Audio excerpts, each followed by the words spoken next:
చిన్న పాట పాడుకొని ప్రారంభించుకుందాం. ఇదిగో నా జీవితం దేవా నీకంకితం, బ్రతుకైనా చావైనా నీ కోసమే. ఇదిగో నా జీవితం దేవా నీకంకితం, బ్రతుకైనా చావైనా నీ కోసమే. నాకున్నది నీవొక్కడివే, నీ బ్రతికేందుకు నీ ప్రేమ చాలయ్యా. ఆరాధింతును నా పూర్ణ హృదయముతో, నిన్ను గణపరతును నా జీవితాంతము. యేసయ్యా యేసయ్యా యేసయ్యా, నా యేసయ్యా యేసయ్యా యేసయ్యా, యేసయ్యా యేసయ్యా యేసయ్యా, నా యేసయ్యా యేసయ్యా యేసయ్యా. ఇదిగో నా జీవితం దేవా నీకంకితం, బ్రతుకైనా చావైనా నీ కోసమే. ఇదిగో నా జీవితం దేవా నీకంకితం, బ్రతుకైనా చావైనా నీ కోసమే. నీ వైపే నే చూడగా, నీ ప్రేమే నేనెరుగగా, శిథిలమైన శిలనై నేనుండగా. నీ వైపే నే చూడగా, నీ ప్రేమే నేనెరుగగా, శిథిలమైన శిలనై నేనుండగా. నన్ను ప్రేమించగా వెంటాడితివి, నీ కౌగిట చేర్చి మనిషిగా మార్చి. నన్ను ప్రేమించగా వెంటాడితివి, నీ కౌగిట చేర్చి మనిషిగా మార్చి. ఎన్నాళ్ళుగా నాకై వేచియున్నావు, ఎందుకని ఇంత ప్రేమించితివి. ఎన్నాళ్ళుగా నాకై వేచియున్నావు, ఎందుకని ఇంత ప్రేమించితివి.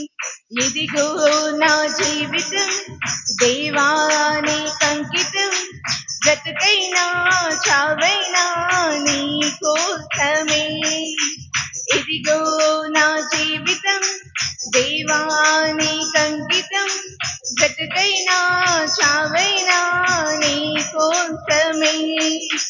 నాకున్నది నీవొక్కడివే, నీ బ్రతికేందుకు నీ ప్రేమ చాలయ్యా. ఆరాధింతును నా పూర్ణ హృదయముతో, నిన్ను గణపరతును నా జీవితాంతము. యేసయ్యా యేసయ్యా యేసయ్యా, నా యేసయ్యా యేసయ్యా యేసయ్యా, నా యేసయ్యా యేసయ్యా యేసయ్యా, నా యేసయ్యా యేసయ్యా యేసయ్యా. హల్లెలూయా.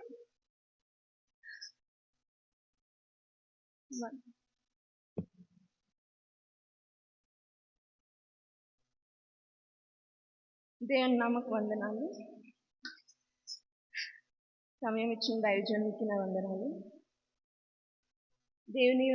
దేవుడు శిలువ మీద మాట్లాడిన మాట మళ్ళీ ఒకసారి చదువుకుందాం. లూకా సువార్త 23:34.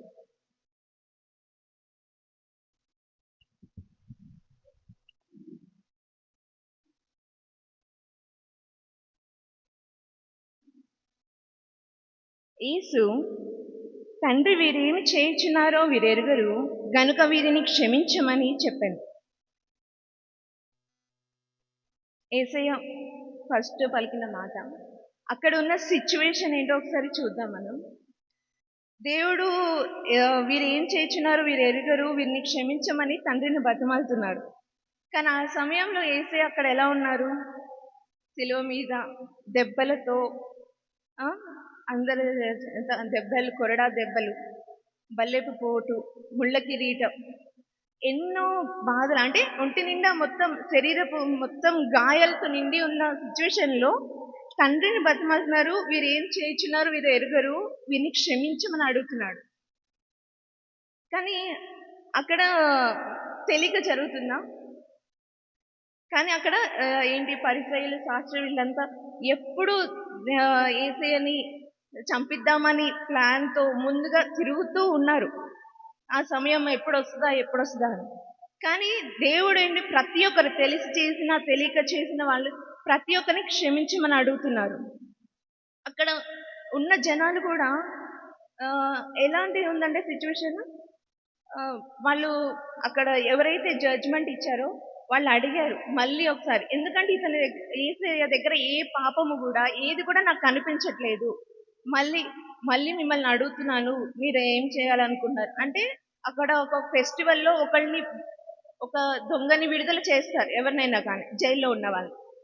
ఆ సిచ్యువేషన్ అడుగుతుంటే కాదు, ఒక దొంగ బందిపోటైన బరబ్బని విడుదల చేయమని అడుగుతున్నారు, కానీ యేసయ్యను మాత్రం శిక్షించమని అడుగుతున్నారు. వాళ్ళని చంపించాలి, సిలువ వేయండి అని అరుస్తున్నారు. వాళ్ళందరికీ దేవుని గురించి తెలియదంటారు అక్కడ. ఎందుకంటే యేసయ్య వచ్చి అక్కడ అంటే పుట్టిన తర్వాత నుంచి ఎక్కడ పెరిగింది కాకుండా వచ్చి మొదటి సూచక క్రియలు, అద్భుత కార్యాల నుంచి జరిగిన కార్యాలన్నీ అందరి ముందే జరిగినాయి. ఏది కూడా తెలియకుండా లేదు. తెలియని వాళ్ళు ఒకవేళ ఉన్నా కూడా కనీసం వాళ్ళు మాట అయినా వినుంటారు యేసయ్య గురించి.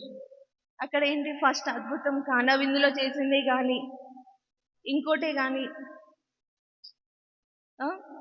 ఎన్నో 5 రొట్టెలు 2 చేపలు, కొండ మీద ఎక్కడైనా భోజనం కానీ, ఎన్నో అద్భుత కార్యాలు వాళ్ళ కళ్ళెదుట చూశారు, వాళ్ళు అనుభవించారు. కొంతమంది వాళ్ళలో స్వస్థత పొందిన వాళ్ళు కూడా ఉండుంటారు.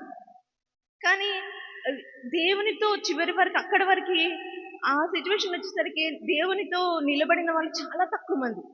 తన శిష్యులు కూడా భయపడి కొంతమంది దాక్కున్న వాళ్ళు ఉన్నారు.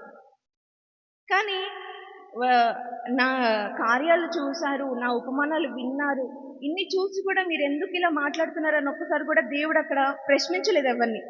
కానీ తిరిగి తండ్రిని బతిమాలుకుంటున్నారు. ఏంటంటే, వీరు తెలియక చేశారు యేసయ్య, తెలియక చేశారు తండ్రి, క్షమించండి అని యేసయ్య అడుగుతున్నారంట.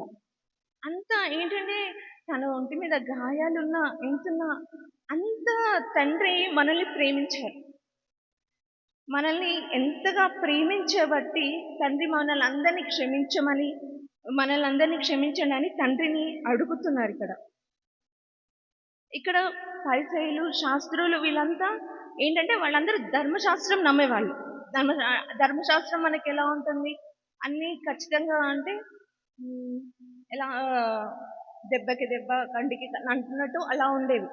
అవే నమ్ముతారు. కానీ మెస్సియా తిరిగి వస్తారన్నది వాళ్ళకి తెలిసి కూడా యేసయ్యని నమ్మడానికి వాళ్ళు ఎవరు సిద్ధంగా లేరు. దానికి వాళ్ళు యాక్సెప్టెన్స్ చేయకుండా యేసయ్య ఇలా దేవుని గురించి చెప్పడం, అవి కార్యాలు చేయటం వాళ్ళు ఓర్చుకోలేక, వాళ్ళు ఎప్పటి నుంచో చేయాలి, దేవుని యేసయ్యని సిలువ వేయాలి, చంపించాలి, లేదా ఎట్లన్నా తప్పించాలని చేసింది. కానీ ఇన్ని జరిగినా కూడా దేవుడు మాత్రం మనల్ని ఏంటంటే క్షమించమని అడుగుతున్నాడు. దేవుడు ఎవరిని క్షమిస్తాడు, ఎలాంటి వాళ్ళని అంటే, ఒక సిచ్యువేషన్లో ఉంటారు. యోహాను సువార్త 8వ అధ్యాయం 3వ వచనం.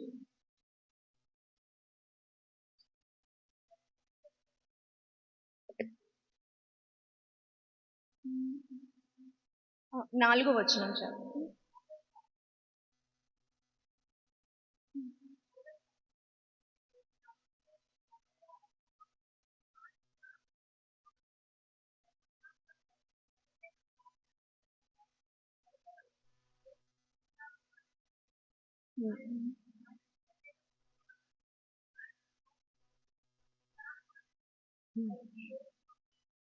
చాలు.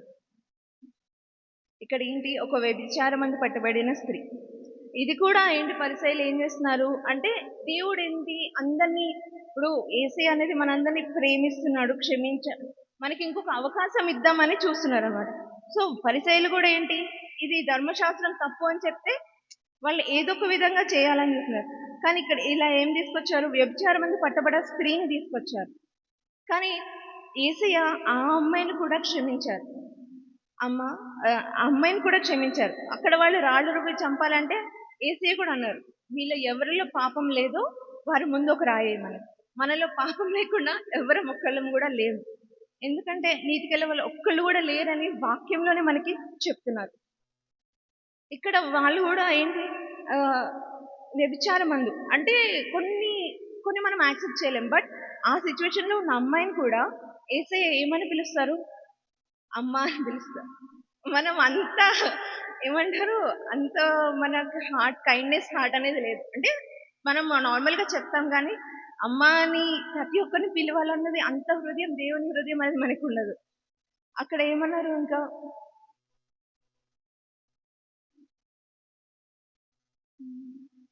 11వ వచనం.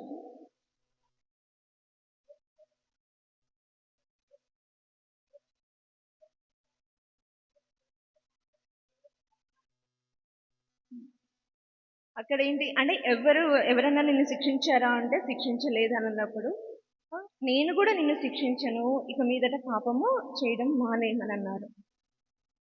అప్పుడు ఆ రోజు ఏమైంది, అదే అక్కడే తన తర్వాత తన కన్నీళ్లతో తన పాపాలని కడిగి వేసుకొని నూతన జీవితాన్ని తను ప్రారంభించినట్టు కూడా ఉంటుంది.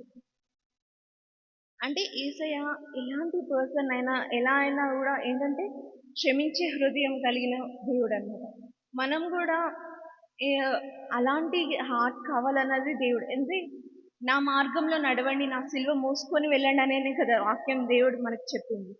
సో ప్రతి ఒక్కటి అంటే మనం దీనికంటే ముందే మన 10 ఆజ్ఞలో ఏమని ఉంటుంది, నిన్ను వలె నీ పొరుగు వారిని ప్రేమించమని ఉంటుంది.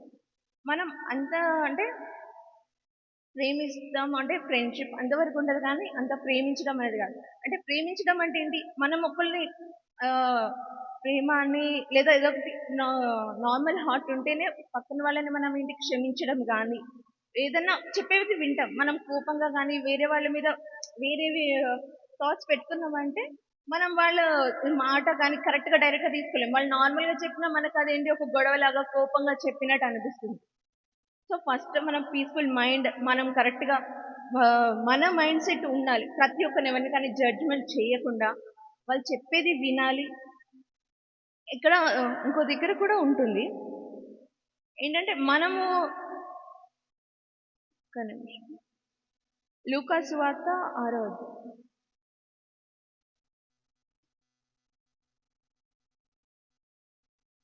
38.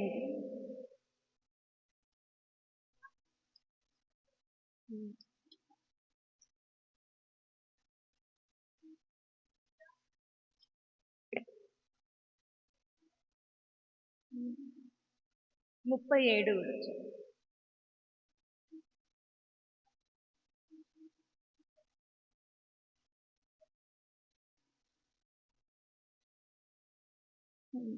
క్షమించుడి అప్పుడు మీరు కూడా క్షమింపబడదురు. ఏంటంటే ఇప్పుడు దేవుడు మనకు చెప్తున్నాడు ఏంటంటే తీర్పు తీర్చడం కానీ ఏమన్ రివెంజ్ తీసుకోవడం, ప్రతీకారం తీసుకోవడం కానీ అవన్నీ మన డ్యూటీస్ కాదు. దేవుడు రోషం గల దేవుడు. తన బిడ్డల పట్ల ఎవరైనా ఏదైనా చేస్తే దాన్ని మనము ఎదురుగా చూస్తాము, ఏదో చిన్న మాట అంటాం అదే, కానీ అదనేసి మనము మనది వాల్యూ మనం కోల్పోకూడదు. దేవుడు అంటున్నాడు మీరు వదిలేసేయండి, తీర్పు తీర్చకూడదు. మనము ఏవో ఒక మిస్టేక్ చేస్తాం, ఆ సిచ్యువేషన్ లో మనం చేయకపోవచ్చు కానీ మనవి ఉంటాయి. సో దేవుడు ఏమంటున్నాడు, తీర్పు తీర్చకండి, క్షమించుడి. తీర్పు తీర్చకుండా ఉంటే మనం కూడా వేరే వాళ్ళు తీర్పు తీర్చబడకుండా దేవుడు కూడా మనల్ని క్షమిస్తాడను. క్షమించుడి అప్పుడు మీరు కూడా క్షమించబడుదురు. అలా మనం కూడా ఒకరిని క్షమించాలని.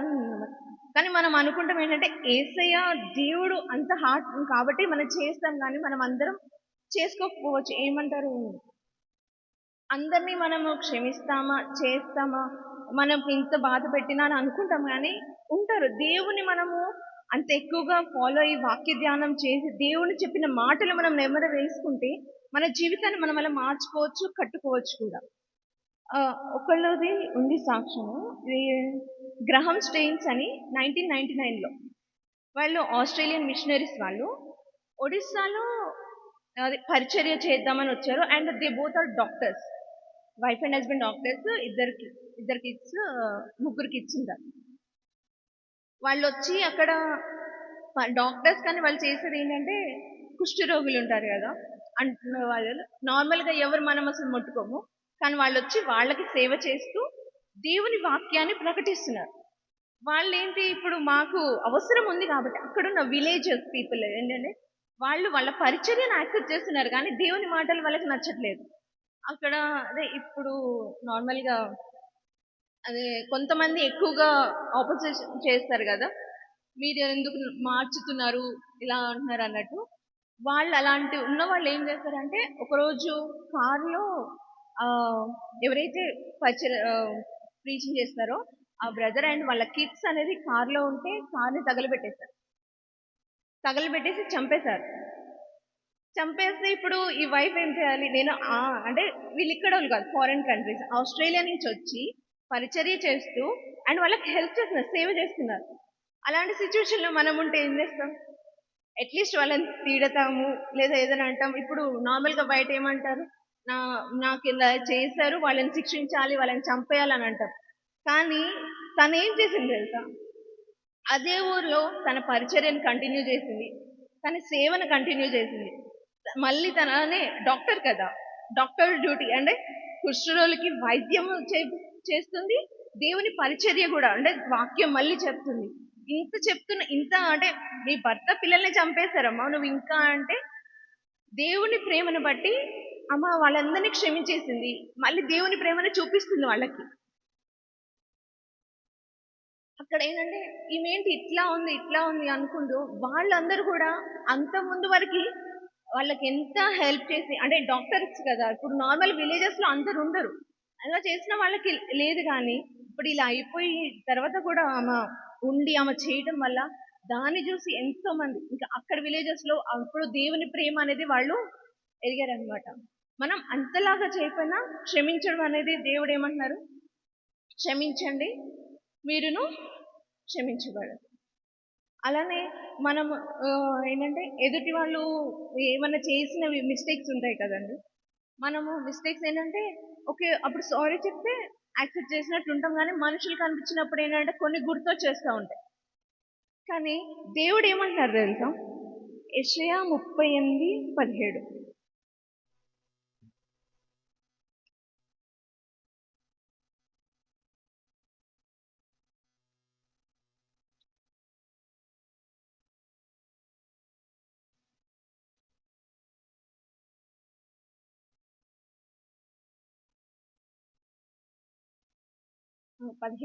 ఆఖరి మాట,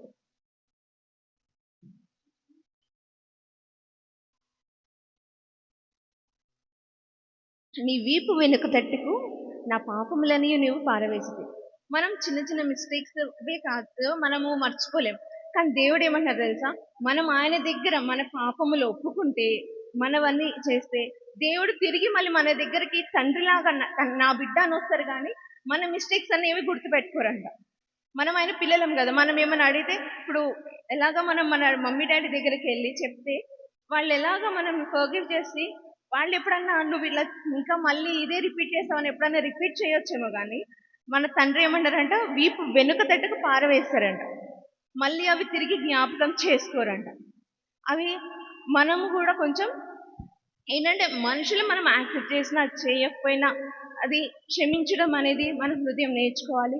అండ్ మన ఎదుటి వాళ్ళవి మనము ఎక్కువగా కానీ ఏదంటే పాపం ఇలా అన్నవి మిస్టేక్స్ అనేది మనం పాయింట్అవుట్ చేయకుండా అలాంటి మనసు మనం కలిగి ఉండాలని దేవుడు కోరుకుంటున్నాడు. దీంట్లో కొంచెం చిన్న నా సాక్ష్యం కూడా చెప్దామని అనుకుంటున్నాను, ఇంతవరకైతే ఇక్కడ చెప్పలేదు.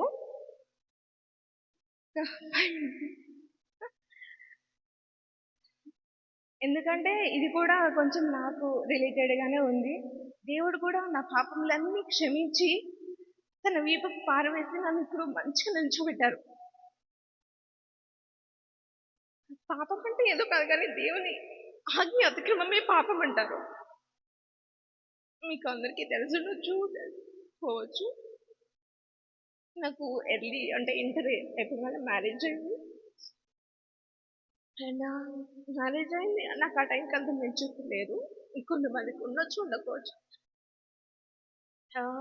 అంటే నేను పెరిగిన విధానంకి నాకు అంత లేదు.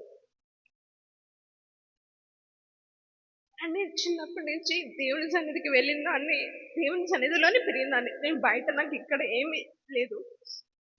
కానీ ఇప్పుడు ఇక్కడ నిలబడి మాట్లాడటం నాకు చాలా భయం. ఎందుకంటే నేను అంత ట్రాన్స్ఫార్మ్ అయిపోయి ఉన్నాను. నా పెళ్ళయ్యాక క్రిస్టియన్స్ అనే పెళ్లి చేసుకుంటాము. అట్లానే నాకు అంతా ఏం తెలియదు. నా తల్లిదండ్రులు పెళ్లి చేశారు, నేను చేసుకున్నాను. కానీ నా పెళ్ళైన తర్వాత నేను మందిరానికి వెళ్ళలేదు. నా భర్త కానీ నా అత్తమామలు కానీ ప్రార్థన అంటే ఇంటిని చేసుకుంటారు కానీ మందిరానికి వెళ్ళొద్దండి. కానీ దేవుని ఆజ్ఞ ఏముంది? మనము ప్రతి ప్రతి వెళ్ళాలి. ఆదివారం ఆరాధనకు అనేది మనం వెళ్ళాలి. అది ఒక దినము 1000 దినముల కంటే శ్రేష్టమని అన్నారు. ఆ 1000 దినాలు ఎన్నో నేను కోల్పోయాను. ఇప్పుడు నేను పాట పాడినట్టుగానే దేవుని వైపు చూడడం మానేసాను. అంటే ప్రార్థన ఇంట్లో ఎంతసేపు చేసుకుంటాము? 1 గంట 2 గంటలు డైలీ డైలీ అట్లా చేసుకోవడం అవ్వదు. కుటుంబ ప్రార్థన కానీ దేవుని సన్నిధి కానీ కంప్లీట్గా నాకు దూరం అయిపోయాయి. ఇప్పుడు మనం బైబిల్లో చదువుకుని కూడా ఏంటి, భర్తకి లోబడి ఉండాలి, వాళ్ళ మాటలు వినాలి, అత్తమామలను గౌరవించాలి. నాకు తెలిసినా తెలియకపోయినా పెద్దవాళ్ళకి ఎదురు చెప్పే తత్వం నాదైతే కాదు. నేను వాళ్ళు చెప్పింది విన్నాను, వాళ్ళు చెప్పినట్టే చేశాను, అలానే ఉన్నాను. నా ఈ 10 years లైఫ్ జర్నీలో నేను ఏమన్నా మిస్టేక్స్ చేసి ఉంటానేమో నాకు తెలియదు, కానీ ఎప్పుడు ఎవరినైతే ఎదిరించలేదు, ఎవరిని బాధ పెట్టలేదు. నాకు తెలిసి అయితే నేను ఎవరిని బాధ పెట్టడం అసలు ఇష్టపడను. కానీ నేను చేసిన పెద్ద తప్పు నా దేవునికి దూరం అయిపోయాను. నేను అలా ఉన్నా కూడా ఇప్పటికి నాకు నా దేవుడు తోడుకున్నారు, కానీ నా భర్త వెళ్ళిపోయారు.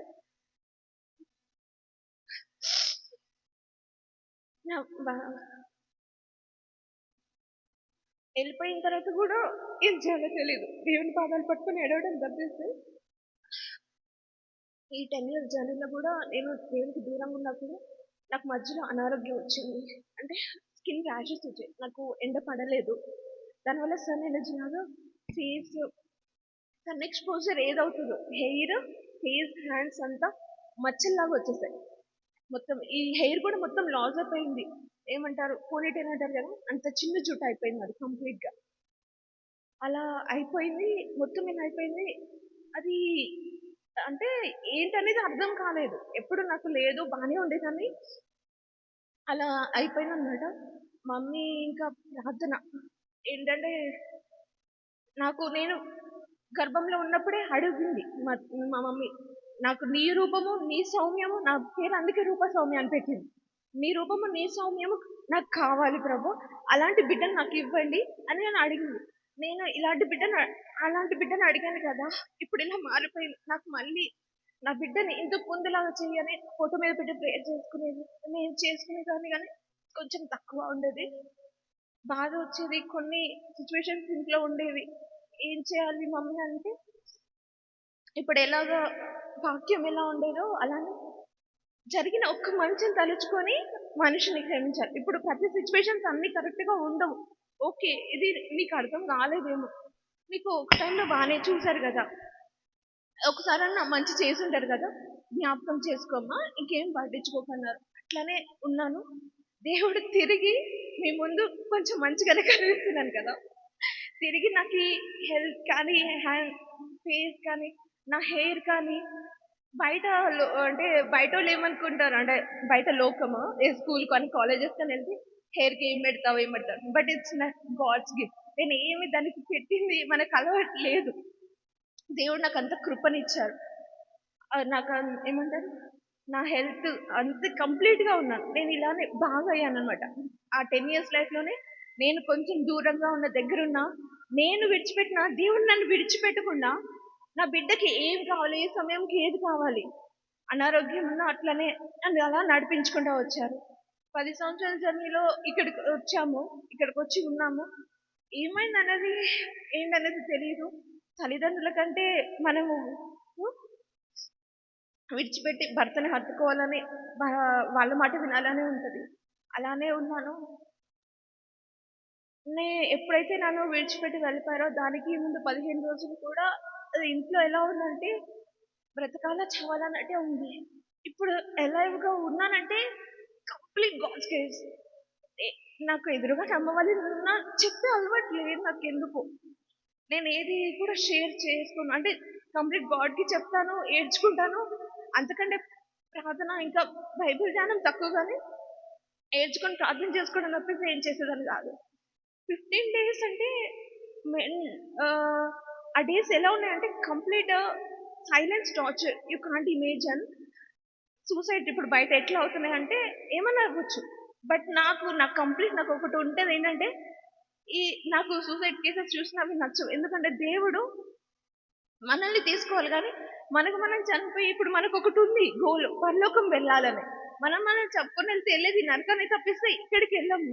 ఎలా బ్రతికినా ఏ స్టేజ్కి వెళ్ళినా ఇప్పుడు నాకు ఇంత హెల్త్ ఇష్యూ అయితే అది ఏంటనేది తెలియలేదు ఫస్ట్ స్కిన్ అంత స్టేజ్ నుంచి నన్ను ఇంత బాగా తీసుకొచ్చినప్పుడు ఈ స్టేజ్ నుంచి నేను క్రాస్ అవుతాను. ఆ హోప్ని పట్టుకుని అలా ఉన్నాను. నా తల్లిదండ్రులకి తెలియదు, ఏ మనిషికి తెలియదు. ఆ 15 రోజులు అక్కడి నుంచి దేవుడు నన్ను అలా తప్పించేసినట్టు వెళ్ళిపోయాను నా జీవితంలో. అది ఎందుకు వెళ్ళారో ఏంటిది అనేది తెలియదు కానీ తర్వాత మళ్ళీ నా తండ్రి పాదాలు పట్టుకుంటే నాకు ఇప్పుడు 30, 31, 32 ఉంటాయి. నేను ఆ 10 సంవత్సరాల గ్యాప్ తర్వాత మళ్ళీ నేను చదువుకున్నాను. చెప్తే బాగోదు కానీ ఎందుకు పనికిరాని దానివనే అనేవాళ్ళు నా ఇంట్లో, నా అత్తగారి ఇంట్లో. ఎందుకు పనికిరాని దాను ఇంకేనని అనేవాళ్ళు. కానీ దేవుడు నన్ను ప్రత్యేకమైన దానిగానే చిన్నప్పటి నుంచి ఉంచారు. ఇప్పుడు నా జాబ్ కానీ ఇప్పుడు నేను ఎంత వణుకుతున్నానో నాకు అంతే. 10 మంది ముందు మాట్లాడి నేను ఇంట్లో కూర్చోవడం తప్పిస్తే ఇంకొకరితో మాట్లాడటం కానీ అంత ఉండదు. చిన్నప్పుడు ఉండేది అది కూడా నాకు గుర్తులేదు. సగం నాకు గుర్తులేవు.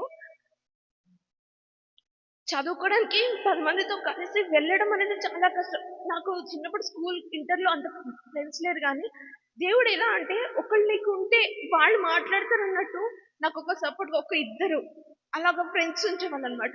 వాళ్ళు ఎలా వచ్చేవాళ్ళు నా లైఫ్లోకి నాకు తెలీదు. దేవుడు అరేంజ్ చేసిన ఫ్రెండ్స్ అన్నట్టే ఉండేవాళ్ళు. నాకు చదువు కానీ దేనికి కానీ దేవుడు ఎలా సపోర్ట్ చేశారంటే టాపర్గా ఉంచాడు. ఇన్ని ఇయర్స్ గ్యాప్తో టాపర్గా కాలేజ్ నుంచి రావడం అంటే వాళ్ళు ఇప్పటికీ కూడా అంటే ఒక ఎంకరేజ్మెంట్ కోసం స్టూడెంట్స్కి నన్ను ఏం చెప్తున్నారు అన్నది నాకు తెలీదు. మా హెచ్ఓడి మ్యామ్ చెప్పేదాకా అలా నిలబెట్టారు. మళ్ళీ జాబ్ ఫస్ట్ జాబ్ రావడం అనేది నేను చెప్పిన ఇంట్లో నా తమ్ముడు నమ్మడు. నువ్వేం మాట్లాడావు, ఏం ఇంటర్వ్యూ ఇచ్చావు, ఏం చెప్పావు అని అంటారు. కానీ ఆ ఇంటర్వ్యూ క్రాక్ చేసి నేను అక్కడికి వెళ్ళి ఇప్పుడు 10 మందిలో 1 ఇయర్ కంప్లీట్ అయింది. నా జాబ్ పర్మనెంట్ అయింది, మళ్ళీ ఇంక్రిమెంట్ అయింది. ఇప్పుడు నేను ఇలా ఉన్నానంటే ఇది ఒక డ్రీమ్ లెక్క ఏమంటారు కలలు కంటున్నావు అని అనొచ్చు. దేవుడు కంప్లీట్ గా నా పాపాలు అంటే నేను దేవునికి దూరంగా ఉన్నాను. ఇప్పుడు మా మమ్మీ నన్ను ఫుల్గా తిట్టేది. దేవుణ్ణి వదిలేస్తున్నావు, నీకు అర్థం కావట్లేదు. దేవుని సన్నిధికి వెళ్ళకుండా ఏం చేస్తావు, ఏముంటావు నువ్వు అని అనింది. కానీ మా మమ్మీ చెప్పిన మాట అప్పుడు నేను వినలేదు. కానీ ఎవరు ఏమన్నా కానీ నా జీవితంలో నుంచి వెళ్ళిపోయే వాళ్ళు ఎందుకు వెళ్ళిపోయారో తెలీదు. నా దేవుడు మాత్రం ఇప్పటి వరకు నన్ను విడిచిపెట్టలేదు. ఇప్పుడు నేను వెళ్తున్నాను వస్తున్నానంటే కేవలం దేవుని పట్టుకుని. ఎందుకంటే మనం బయటికి వెళ్తే తిరిగి వస్తామో లేదో తెలియదు, యాక్సిడెంట్స్ అవుతున్నాయో ఏమవుతున్నాయో తెలీదు. కానీ దేవుడు నన్ను ఇలా పట్టుకొని ప్రతి ఒక్క దగ్గర నేను మాట్లాడాలన్నా నేను కొంచెం కంట్రోల్గానే మాట్లాడతాను. నాకు మాట్లాడటం రాదు. దేవుడు ఎక్కడ ఏం అవసరం ఉందో అది మాట్లాడించి కంప్లీట్ గా నా లైఫ్ చేంజ్ చేసి నన్ను ఇక్కడ నిలబెట్టారు. ఇక్కడ మాట్లాడే అర్హత యోగ్యత నాకు లేదు. మా మావయ్య అడిగినప్పుడు కూడా నేను ఇక్కడ నిలబడలేదు అని అనుకున్నా. ఎందుకంటే దేవుడు నా పట్ల ఎన్నో అద్భుత కార్యాలు చేశారు. అవి అక్షరాలు చెప్పాలి. నా తల్లి చెప్పుకోవడం తప్పితే నుంచొని చెప్పుకునే ధైర్యం లేకుండా పోయింది. నా దేవుడు నా పట్ల నాకు ఆరోగ్యం ఇచ్చారు. బయటికి వెళ్ళడానికి చిన్న హెయిర్ కట్ నిలబడుతున్నా. ఇప్పటి వరకు ఒకళ్ళ మీద డిపెండ్ అయి ఉన్నా. నేను ఒకళ్ళని చూసుకోగలను, నేను చూసుకుంటానని చెప్పే కాన్ఫిడెన్స్ నాకు ఇచ్చారు ఇప్పుడు. కానీ దేవుని సన్నిధిలో మాత్రం నిలబడడానికి చెప్పలేకపోయాను. నాకు ఈ సమయము ఇలా అవకాశం ఇచ్చింది. Thank you Jesus sir. Thank you మావయ్య. ఈ చిన్న సాక్ష్యం వాక్యం దేవుడు ఇచ్చింది.